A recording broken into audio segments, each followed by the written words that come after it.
This is a story called Finding My Voice by our dear friend Nelson Fox. I've done a few plays with the Santa Paula Theater Center, but mostly I'm known for following Doug Freelander around.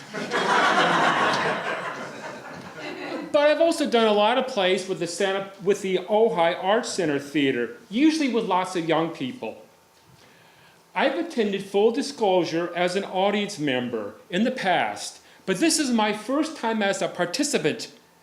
Yikes.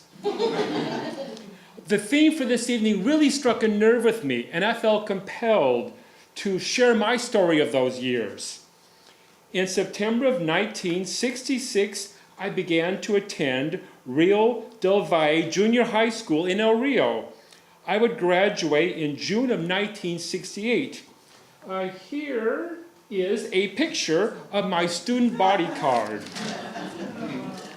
Junior high would have many challenges: a new class in a new room in every hour, lockers and combinations to remember, group showers in PE. But the biggest challenge, and maybe my biggest nightmare, was my fellow classmates. I spent the last 6 years attending Rio Plaza Elementary School and knew all the students in my grade, but the school in Rio del Valle was made up of kids from all 4 local elementary schools, so I had to meet a lot of new kids and survive the social interaction. The challenge with the boys is an obvious one: athletic competition, which I was terribly deficient. I was terrible at sports, and for the most part, I was crummy at them. Baseball was the worst. I couldn't hit, I couldn't throw, and I was afraid of the ball. Why my dad got me a baseball glove, I'll never know. Every year I needed someone to teach me how to hit the ball with the bat. Not that I ever really did. Now I gotta confess, I really did love soccer, which I was introduced to in the 6th grade. I never heard of it before then. Of course, I broke 2 teeth playing soccer. So all things considered, accident prone Nelson was probably better left away from an athletic field. The worst thing about boys in PE and phys ed was choosing of the teams. 2 jock types were always in charge, and there'd always be 4 of us, and our biggest prayer would be, "Dear God, don't let me be the last one picked." The conflict with the girls was not so simple and much more painful to relate. At that point in my life, I was very quiet, like I talk so much now. But I wasn't just quiet, I was very withdrawn, introverted. I hated to raise my hand in class, even if I knew the answers, because I'd have to talk in front of everybody.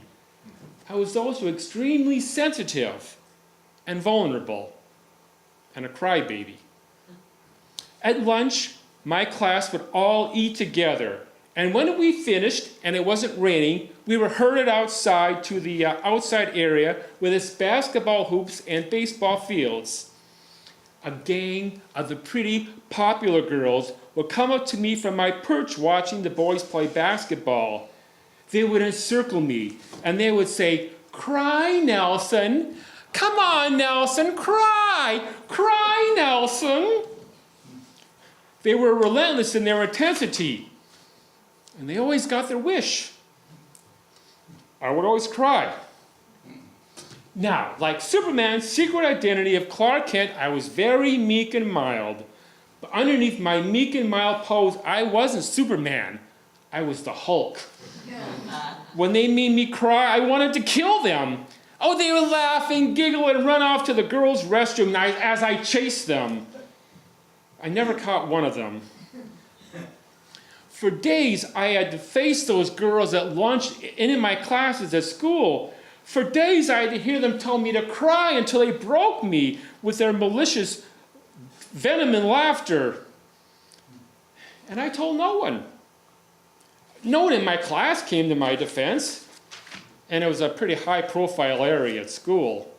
No one in authority said anything. I was too ashamed to tell my big brother Roger or my parents. It was too humiliating.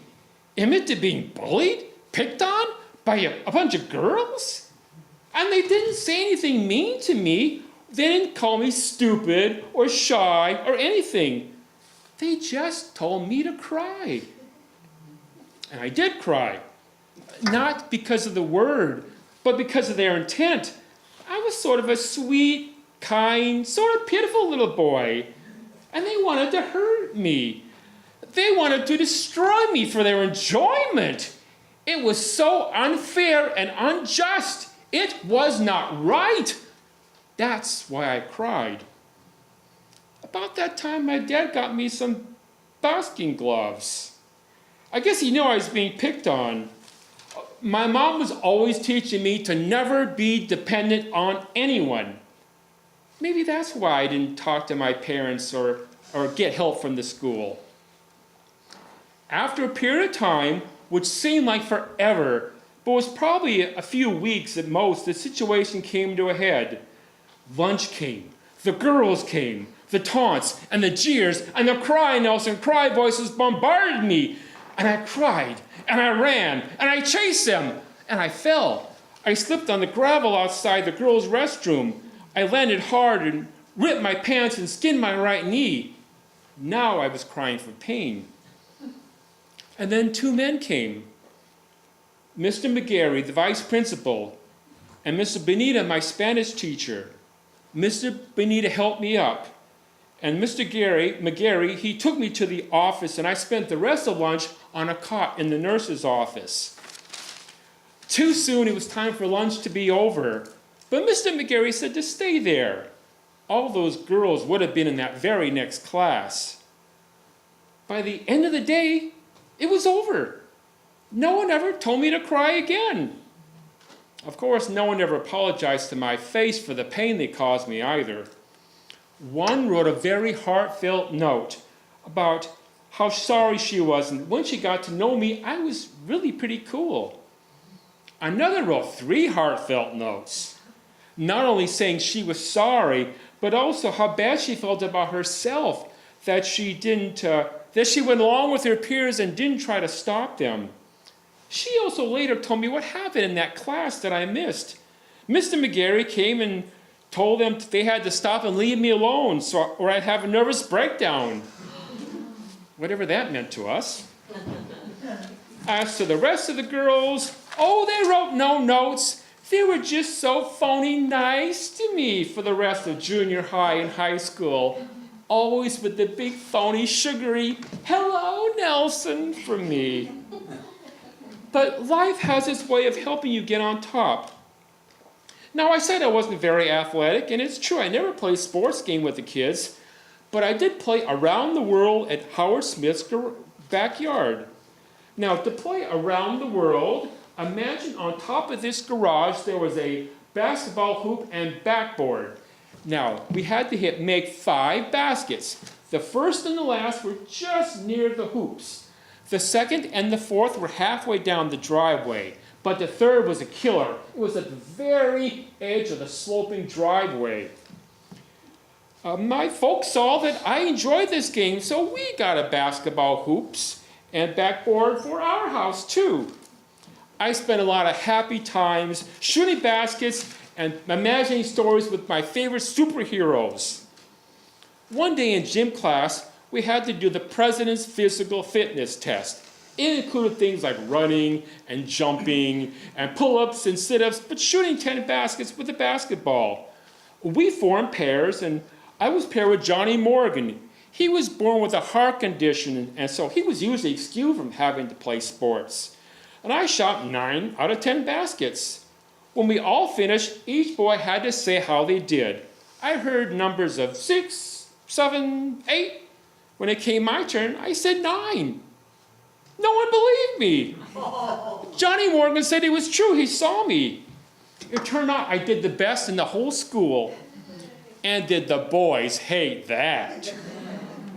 Once, a month later, Johnny Morgan came to me at lunch, and he told me that the boys were shooting baskets, and one got 19 out of 20.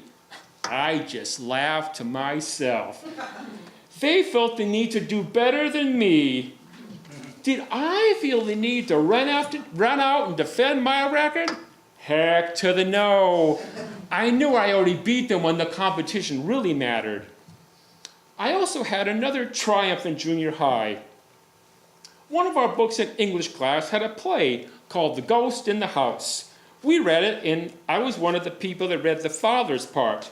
For reasons I never understood, we ended up doing that play before the whole school. And I played the father. It had parents, a son, and a ghost, and I was the dad. He had the most lines. The play was during school hours, so everyone had to come and listen to me speak.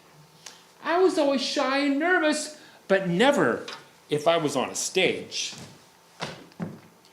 It was through drama that I was able to find my voice and gain the confidence to come outside of my protective shell. If I could go back in time and talk to that poor boy crying from pain and rejection and a skinned knee, I would tell him it was okay. Life would not only get better, it would be fabulous. You would have a fantastic partner who loved you. You would have jobs where you do rewarding, heroic things. You would know the most wonderful men and women who loved you and respected you and would be your friend. And you'd be a mentor to generations of young people, to younger actors everywhere. But you would go bald. But even that would be cool. Thank you very much.